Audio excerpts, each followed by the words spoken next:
2023년 3월 12일 나누는 교회 주일 예배를 하나님께 드리겠습니다. 하나님께 찬송 드리겠습니다. 34장 새 찬송가 10장입니다.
사도신경으로 신앙 고백을 드립니다. 전능하사 천지를 만드신 하나님 아버지를 내가 믿사오며 그 외아들 우리 주 예수 그리스도를 믿사오니 이는 성령으로 잉태하사 동정녀 마리아에게 나시고 본디오 빌라도에게 고난을 받으사 십자가에 못 박혀 죽으시고 장사한 지 사흘 만에 죽은 자 가운데서 다시 살아나시며 하늘에 오르사 전능하신 하나님 우편에 앉아 계시다가 저리로서 산자와 죽은 자를 심판하러 오시리라. 성령을 믿사오며 거룩한 공예와 성도가 서로 교통하는 것과 죄를 사하여 주시는 것과 몸이 다시 사는 것과 영원히 사는 것을 믿사옵나이다. 아멘. 예배를 위해서 기도합니다. 하나님 아버지, 지난 한 주간 동안 저희와 동행하시며 저희를 인도하여 주심으로 저희가 불확실한 세상 속에서도 힘을 얻고 미래를 희망으로 바라보며 살게 하여 주셨음에 감사를 드립니다. 이 시간 저희가 감사함으로 드리는 예배를 받아주시고 저희 예배 가운데 임재하셔서 영광을 받아 주십시오. 지난 한 주간을 돌아볼 때 말씀에 순종하며 주님을 닮아가는 삶을 살았던 부분도 있었습니다. 그것이 하나님의 은혜였음에 오직 하나님께만 영광을 돌립니다. 그러나 연약함과 게으름으로 인하여 주의 뜻을 따르지 못하고 세상의 가치를 따라가며 죄의 유혹에 넘어졌던 삶도 있었습니다. 부끄러움을 가지고 그 죄악들을 인정하고 회개합니다. 십자가의 보혈로 씻어주시고 저희가 회개에 합당한 열매를 맺음으로 거룩함을 이루게 하여 주십시오. 하나님 아버지, 지금 세계는 하나님의 권위를 부정하고 하나님의 창조 질서를 깨뜨리고 있습니다. 영적으로 깊은 잠이 들어 우상을 섬기며 성적으로 타락하고 생명을 죽이고 있습니다. 돌이키라는 하나님의 경고와 촉구를 외면하고 죄악의 길로 더욱 빠르게 달려가고 있습니다. 하나님을 두려워하는 지구촌 가족들과 각 나라 정부와 위정자들이 되게 하여 주십시오. 먼저 이 땅의 교회가 주님의 형상을 세상 사람들에게 보여주며 거룩함의 고치를 정복하며 어두운 세상을 비추는 빛으로 썩어져가는 세상의 부패를 방지하는 소금으로서의 사명을 감당하게 하여 주십시오. 그리함으로 온 세계가 하나님의 보편적인 가치를 추구하며 하나님과 사람과 자연의 화해가 이루어지는 하나님 나라를 살게 하여 주십시오.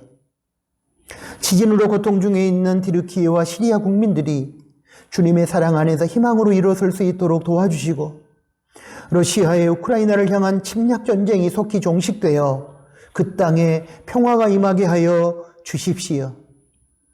조국 대한민국의 총체적인 위기 앞에서 대통령을 비롯한 이 땅의 정치 지도자들이 당리당략과 정치적 다툼을 내려놓고 바른 정치를 함으로 민생을 돌아보게 하여 주십시오. 하나님 아버지, 영적으로 혼탁한 시대 속에서 저희 나누는 가족들의 영혼을 붙잡아 주시고 어떤 환경 속에서든 구원의 하나님을 바라보며 감사하며 기뻐하며 자족하며 살아가게 하여 주십시오. 삶의 자리에서 말씀에 순종함으로 하나님의 능력을 체험하게 하시고 인생의 목적이 세속적인 행복에 있지 않고 거룩함에 있음을 증명하는 삶을 살게 하여 주십시오.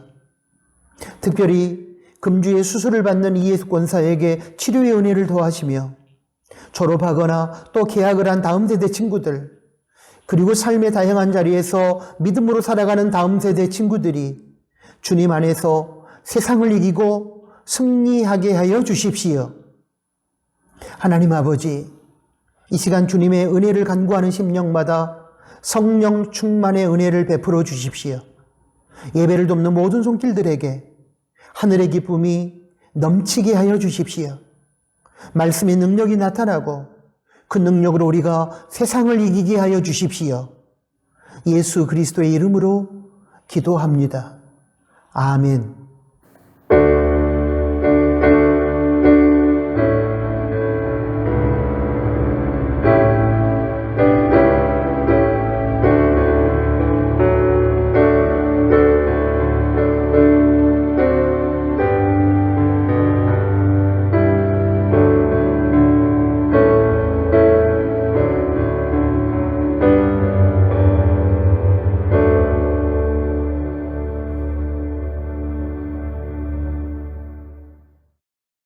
하나님께 봉헌 드리겠습니다. 봉헌의 시간은 우리 인생의 주인이신 하나님이 물질의 주인이심을 고백하며 정직한 11조를 드리고 하나님께서 관리를 맡겨주신 물질 중에서 하나님 나라를 위하여 필요한 영역에 기쁘고 즐거운 마음으로 드림으로 우리의 청지기 됨을 고백하고 실천하는 시간입니다. 이 봉헌의 시간을 통하여 하나님의 주인 되심이 선포되고 하나님께서 영광을 받으시며 하나님의 나라는 확장될 것이며 하나님의 선한 뜻이 이 땅에서 이루어질 것입니다. 이 시대의 비극은 인간이 피조물과 청지기의 자리를 이탈하여 창조주와 주인의 자리에 올라 교만을 떠는 것입니다. 그렇기 때문에 지금 우리의 시급한 과제는 피조물과 청지기로서의 인간이 있어야 할 올바른 자리로 돌아가는 것입니다. 이런 차원에서 우리가 드리는 이 봉헌의 시간은 의미가 있는 것입니다. 기도합니다. 하나님 아버지, 이 시간 하나님의 주인 되심과 저희의 청지기됨을 고백하며 정직한 11조와 다양한 예물을 하나님께 올려드립니다. 이 예물을 기쁘게 받아주시고 이 예물을 필요로 하는 삶의 현장마다 하나님의 사랑의 은혜가 임하게 하시고 또한 고통 중에 절망하고 있는 작은 이웃들에게 이 예물이 위로가 되며 힘이 되게 하여 주십시오. 또한 하나님의 나라가 확장되는 아름다운 역사가 나타나게 하여 주십시오. 드리는 성도의 삶에 물질로 인한 교만함이나 물질의 없음으로 인한 아픔이 없도록 도와주시고 그들의 마음이 허락하신 물질에 대한 감사와 자족함으로 충만하게 하여 주십시오. 그리고 하나님께서 허락하신 물질의 복을 누릴 뿐만 아니라 베풀고 나누며 살게 하여 주십시오. 매 순간 하나님의 은혜를 기억하며 감사로 예물을 드릴 때에 성도의 가정과 그들의 일터와 직장을 붙들어 주시고 그들의 삶의 영육간에 강건함을 허락하여 주십시오. 예수님의 이름으로 축복하며 기도합니다. 아멘. 코이노니아 시간입니다. 함께 예배드리는 교우들에게, 그리고 사랑하는 우리의 가족들에게, 그리고 부득이 혼자 비대면 예배를 드리신 분들은 자기 자신에게 인사를 나누도록 하겠습니다. 먼저 샬롬으로 인사합니다. 샬롬. 주님의 평화가 우리 각자의 심령과 서로의 관계 가운데, 그리고 우리가 속한 공동체 안에 임하기를 소원합니다. 감사합니다. 함께 예배 드릴 수 있어서 고맙습니다. 사랑합니다. 주님 안에서 주님의 이름으로 사랑합니다. 오늘은 3월 둘째 주일입니다. 봄의 첫 달 3월을 믿음으로 살아 하나님께 영광 돌리시고 승리하시기 바랍니다. 실내 마스크 착용이 권고사항으로 바뀌었지만 다중이용시설의 특성상 저희 나누는 교회 내에서는 당분간 계속해서 마스크를 착용하고 예배를 드리고 그 외 교회 생활을 해 주시기 바랍니다. 2023년 상반기 영적 대각성 집회가 계속되고 있습니다. 2월 12일 주일부터 시작했는데 5주간에 걸쳐서 학계 강해를 하고 있습니다. 마지막까지 기도해 주시고 많은 은혜를 받으시기 바랍니다. 나누는 가족 매일 성경 읽기 본문은 3월 12일 주일 오늘 현재 스바냐 2장입니다. 읽고 묵상한 내용은 반드시 온라인 나눔터에서 서로 나누시기 바랍니다. 한진규 성도 3월 17일 금요일에 일본에서 대학을 졸업합니다. 축하해 주시고 이후 취업을 위해서 기도해 주시기를 부탁합니다. 이예수 권사님 금주에 서울에서 무릎 수술을 받습니다. 완전한 치유를 위해서 여러분 기도해 주시면 고맙겠습니다. 계속해서 지진으로 고통 겪는 티르키예와 시리아, 전쟁으로 고통을 겪고 있는 우크라이나를 위해서 여러분 기도해 주시기를 바랍니다. 다음 세대를 위한 기도는 영상 그림 자료를 보시고 계속해서 기도해 주십시오. 오늘 코이노니아는 여기까지입니다. 하나님의 말씀을 봉독합니다. 학계 2장 10절부터 19절까지 말씀입니다. 다리오 왕 2년 9월 24일에 여호와의 말씀이 선지자 학계에게 임하니라. 가라사대 나 만군의 여호와가 말하노니 너는 제사장에게 율법에 대하여 물어 이르기를 사람이 옷자락에 거룩한 고기를 쌌는데 그 옷자락에 만일 떡에나 국에나 포도주에나 기름에나 다른 식물에 닿았으면 그것이 성물이 되겠느냐 하라. 학계가 물음에 제사장들이 대답하여 가로되 아니니라. 학계가 가로되 시체를 만져서 부정하여진 자가 만일 그것들 중에 하나를 만지면 그것이 부정하겠느냐. 제사장들이 대답하여 가로되 부정하겠느니라. 이 학계가 대답하여 가로되 여호와의 말씀에 내 앞에서 이 백성이 그러하고 이 나라가 그러하고 그 손의 모든 일도 그러하고 그들이 거기서 드리는 것도 부정하니라. 이제 청컨대 너희는 오늘부터 이 전 곧 여호와의 전에 돌이 돌 위에 첨 놓이지 않았던 때를 추억하라. 그때에는 20석 곡식 더미에 이른즉 10석뿐이었고 포도즙 틀에 50그릇을 기르려 이른즉 20그릇뿐이었었느니라. 나 만군의 여호와가 말하노라. 내가 너희 손으로 지은 모든 일에 폭풍과 곰팡과 우박으로 쳤으나 너희가 내게로 돌이키지 아니하였었느니라. 너희는 오늘부터 이전을 추억하여 보라. 9월 24일 곧 여호와의 전 지대를 쌓던 날부터 추억하여 보라. 곡식 종자가 오히려 창고에 있느냐. 포도나무, 무화과나무, 석류나무, 감람나무에 열매가 맺지 못하였었느니라. 그러나 오늘부터는 내가 너희에게 복을 주리라. 아멘. 방금 봉독한 학개 2장 10절부터 19절까지 말씀을 중심으로 영적 대각성 집회 네 번째 설교 거룩함과 순종이라는 제목하에 우리에게 들려주시는 하나님의 말씀을 받겠습니다. 오늘 본문 말씀은 하나님의 세 번째 신탁입니다. 여기서 하나님은 크게 두 가지 주제를 말씀하십니다. 첫째는 거룩한 성전을 짓는 사람들의 자세와 태도를 언급합니다. 학개 2장 10절부터 14절까지 내용입니다. 둘째는 성전 건축이라는 하나님의 명령에 순종하여 성전을 지어가는 공동체에 주어지는 하나님의 복에 대하여 언급합니다. 학개 2장 15절부터 19절까지 내용입니다. 학개는 11절에 보면 여호와의 명령을 따라 제사장에게 거룩함과 부정에 대한 율법 규정을 묻습니다. 먼저 12절을 보면 사람이 옷자락에 거룩한 고기를 쌓는데 그 옷자락이 다른 음식물에 닿았을 경우에 그것이 거룩한 성물이 될 수 있느냐고 묻습니다. 이 질문은 거룩한 하나님께서 거하시는 거룩한 성전에 부정한 사람이 들어왔다고 해서 그들이 저절로 거룩해질 수 있느냐 하는 질문입니다. 여기에 대한 제사장의 대답은 아니다. 거룩해질 수 없다입니다. 자기 자신이 거룩해져야 거룩해지는 것이지 부정한 상태의 사람이 거룩한 성전에 들어왔다고 해서 저절로 거룩해지는 것은 아니라는 그런 의미입니다.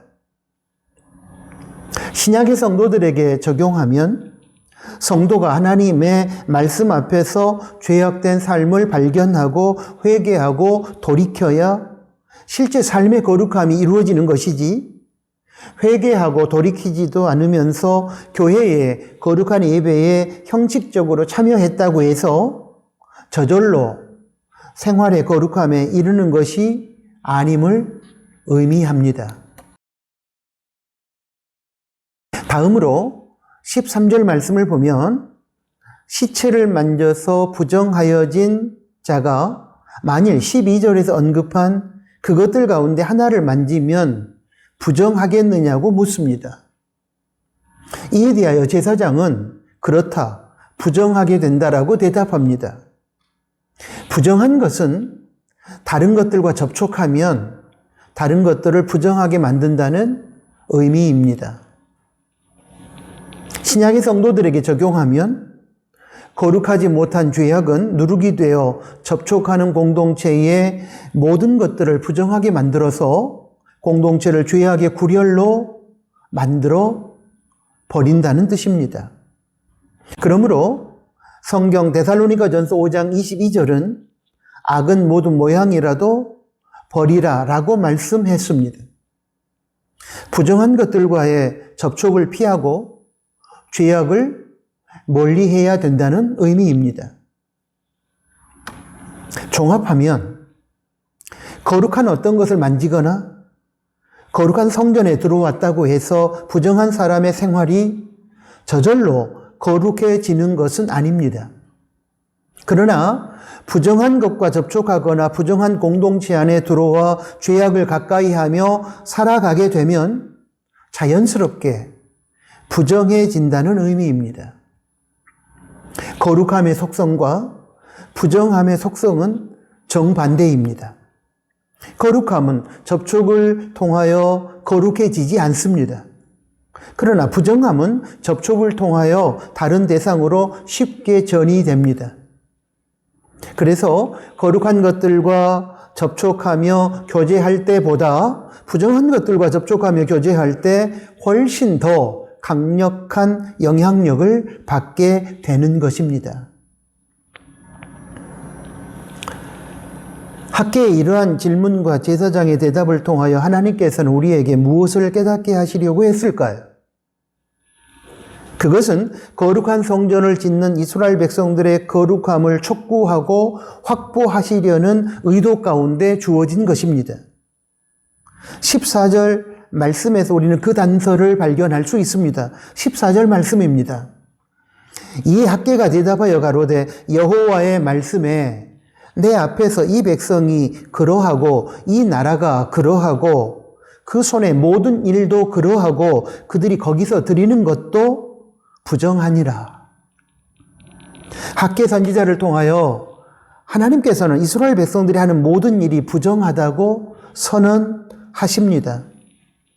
그래서 그들이 부정한 삶을 가지고 거룩한 성전을 건축하는 것은 합당치 아니하다는 의도로 말씀하시는 것입니다. 부정은 접촉을 통해서 다른 것들을 부정하게 만드는데 어떻게 부정한 삶을 살아가는 이 부정한 자들이 거룩한 성전을 지을 수 있겠느냐고 하나님께서 말씀하시는 것입니다. 그러면 여러분 이게 무슨 의미입니까? 거룩한 성전을 지으려는 이스라엘 백성들이 거룩해야 한다는 의미입니다. 이제 성전 건축이 재개된 상황에서 하나님께서는 거룩한 성전을 짓고 있는 이스라엘 백성들의 거룩함을 원하시는 것입니다. 만약 부정함을 정리하지 않고 부정한 상태의 부정한 이스라엘 백성들이 성전을 짓게 되면 그 성전 또한 부정해지기 때문입니다. 성전을 짓는 것은 우리가 알고 있는 것처럼 하나님의 뜻입니다. 그러므로 이스라엘 공동체는 순종해야만 합니다. 그러나 여기서 한 가지 유의할 점이 있습니다. 그것은 성전을 짓는 이스라엘 백성들이 거룩해야 한다는 것입니다. 하나님께서는 거룩한 사람들이 거룩한 성전을 짓기 원하시기 때문입니다. 그렇다면 신약의 성도들에 있어서 성전이신 예수님을 이 땅에서 드러내야 하는 크리스천과 교회는 이 명령을 어떻게 받아들여야 할까요? 예수님을 믿고 성령이 거하는 성전이 된 그리스도인들에게 있어서 하나님의 이 명령은 어떤 의미로 다가오는 것일까요? 예수님을 믿는 성도의 모임으로서의 교회 공동체는 성전으로서 하나님의 이 명령을 어떻게 적용해야 할까요? 첫째로, 거룩한 성전이신 예수님을 거룩한 성전인 성도의 거룩한 삶을 통해서 드러내야 합니다. 성도가 거룩하게 살아야 거룩한 성전이신 예수님을 세상 사람들이 볼 수 있습니다. 성도가 세상에서 부정한 삶을 살며 세상은 세상에서 거룩한 성전이신 예수님을 볼 수 없게 됩니다. 그런 의미에서 성도는 거룩한 생각을 하고 거룩한 말을 하고 거룩한 태도, 거룩한 행위로 무장해야만 합니다. 여기서 말하는 거룩함은 우리가 알고 있는 것처럼 영어의 holy의 개념이 아니고 separate, 세상과 분리되고 구별된다는 뜻의 개념입니다. 악하고 죄악된 세상과 구별된 하나님의 성품이 바로 거룩입니다. 또한 예수님을 믿어 법적으로 의롭게 된 거룩함의 차원을 넘어서 생활의 거룩함까지를 의미합니다. 베드로전서 1장 15절부터 16절까지 말씀이 바로 그 내용을 우리들에게 말씀해 주고 있습니다. 15절입니다. 오직 너희를 부르신 거룩한 자처럼 너희도 모든 행실에 거룩한 자가 되라. 16절입니다. 기록하였으되 내가 거룩하니 너희도 거룩할지어다 하셨느니라. 여기에서 언급한 의미의 구체적인 삶의 거룩함을 의미합니다. 둘째로 예수님을 믿음으로 법적으로 거룩한 성전이 된 성도는 이제 생활의 거룩함을 이루어 가야 합니다. 성도의 신앙의 목표는 예수님의 성품을 닮아가는 거룩함이 되어야 합니다. 세상에서의 성공이나 출세와 행복이 우리 인생의 목표가 아니라 예수님을 닮아가는 거룩함이 우리 인생의 성도의 목표가 되어야 하는 것입니다. 여러분, 성도가 거룩한 성전이라는 이 말은 법적으로만이 아닙니다. 삶의 구체적인 현장 속에서의 거룩한 생활까지 모두 다 해당되는 말입니다. 말로만 거룩한 성전이라고 하고 법적으로만 거룩한 성전이라고 하면서 정작 생활의 거룩함이 없다면 그 사람은 참된 의미의 성전은 아닐 것입니다.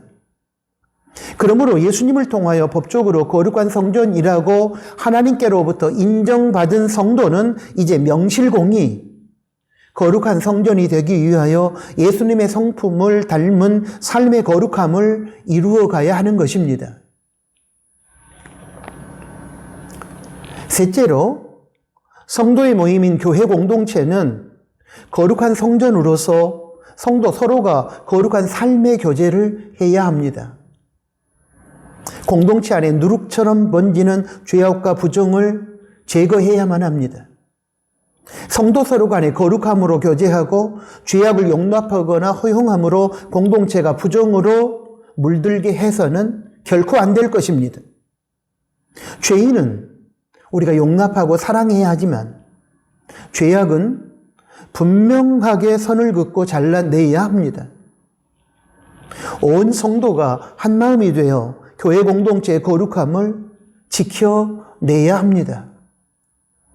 거룩한 성전으로서의 공동체 교회는 다른 어떤 것보다 이 거룩함의 표지가 있어야 합니다. 특별히 말세를 살아가는 성도와 교회 공동체에게 있어서 가장 중요한 특성은 거룩함이 되어야 합니다.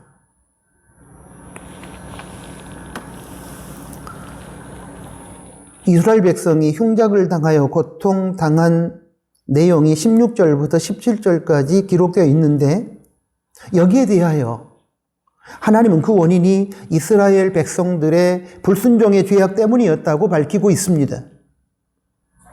하나님은 이스라엘 공동체가 바벨론 포로기를 끝내고 고국으로 귀환하게 되면 맨 먼저 성전을 재건하기를 원하셨습니다.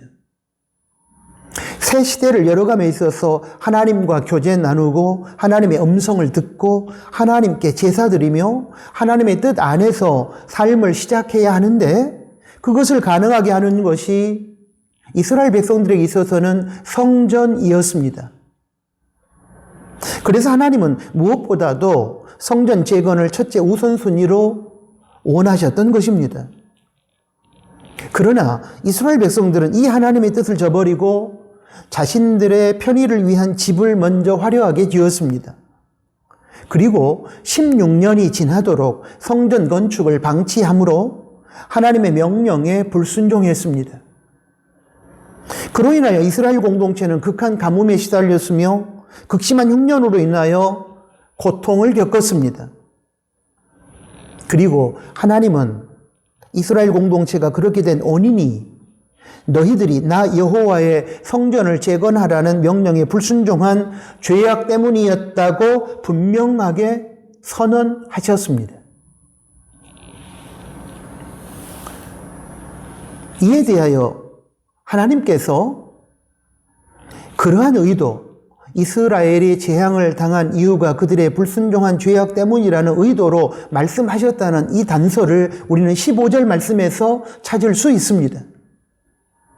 하나님께서는 이스라엘 백성들이 하나님의 말씀에 순종하지 못한 것을 회개하고 성전 건축을 재개했던 시점, 그리고 성전이 건축되어가는 시점 이전을 기억해 보라고 말씀하십니다. 15절 말씀입니다. 이제 청컨대 너희는 오늘부터 이전 그 여호와의 전에 돌이 돌 위에 첨 놓이지 않았던 때를 추억하라. 그때에는 16절과 17절에 극심한 고통이 있었습니다. 아무리 농사를 지어도 소출이 적었고 16절 내용입니다. 천재지변과 짐승들로 인해 피해를 입었습니다. 17절의 내용입니다. 이것은 하나님의 명령에 대한 불순종의 죄를 저지른 이스라엘 공동체를 향한 하나님의 저주입니다. 하나님의 명령에 불순종하여 성전 건축을 수행하지 않은 이스라엘 공동체에 이러한 저주로 인한 고통이 임했다는 사실을 밝히고 있는 것입니다. 18절 말씀도 같은 맥락입니다. 너희는 오늘부터 이전을 추억하여 보라. 9월 24일 곧 여호와의 전 지대를 쌓던 날부터 추억하여 보라.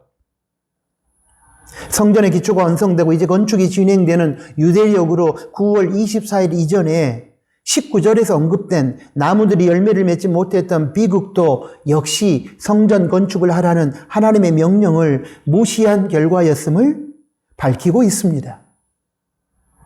그리고 19절 하반절에서는 이제 너희 이스라엘 백성들이 나 여호와의 명령에 순종하지 못했던 것을 회개하고 성전 건축을 재개하라는 나의 명령을 순종하고 있으니 이후로부터는 너희 이스라엘 공동체에 내가 복을 주시겠다고 약속하십니다. 19절 말씀 하반절을 보겠습니다. 그러나 오늘부터는 내가 너희에게 복을 주리라. 사랑하는 교회 여러분, 성경은 분명히 말합니다.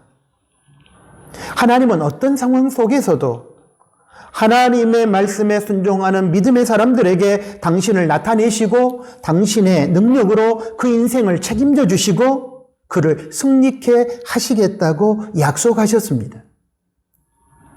불리하고 불편하고 부담스러울지라도 하나님의 말씀이므로 순종으로 반응하는 믿음의 사람들은 하나님의 능력으로 세상을 이기고 하나님의 기적을 경험하며 하나님께서 약속하신 복을 받으며 결국에는 하나님께 영광을 돌리게 됩니다.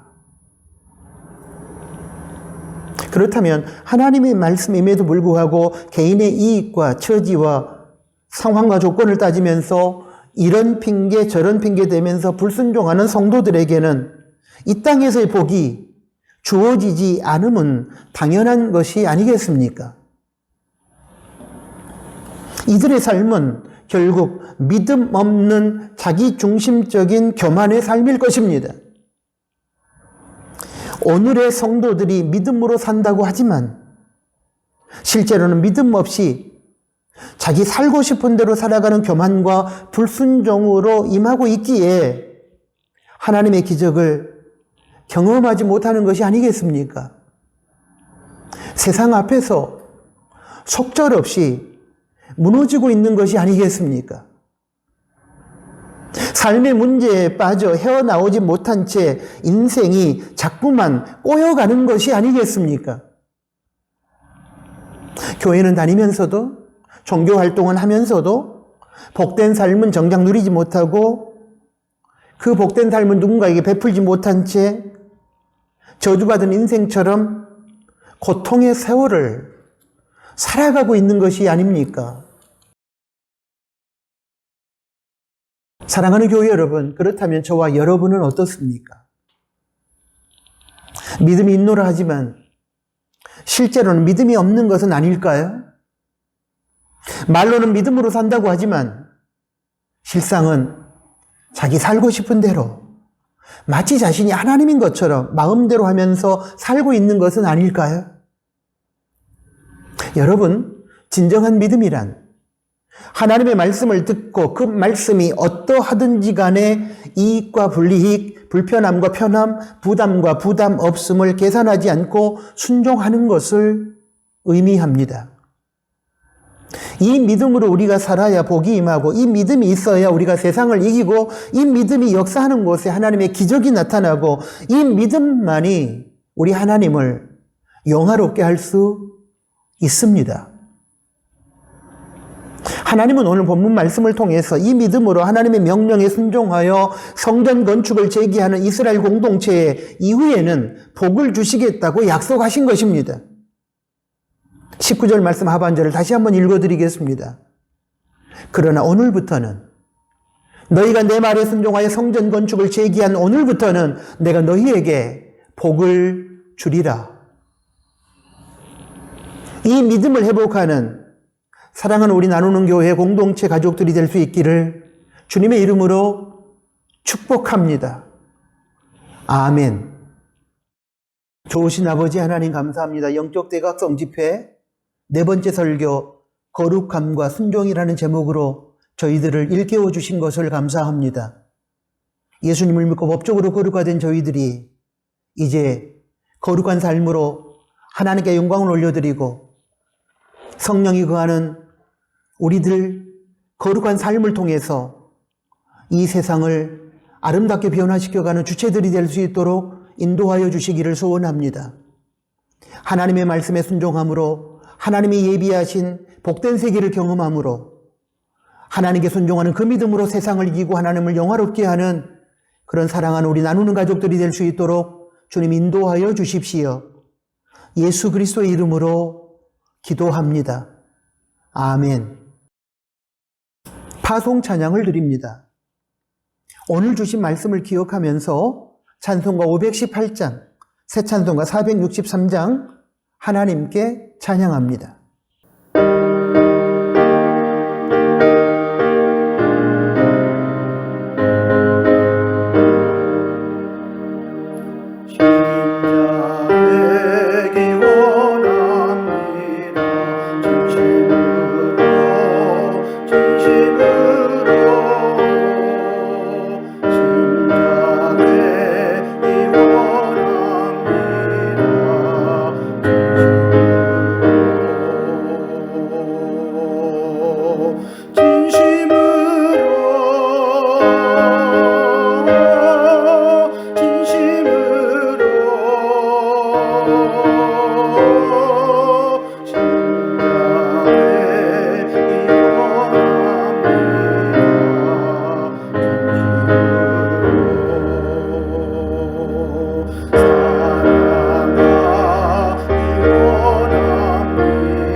기도하겠습니다.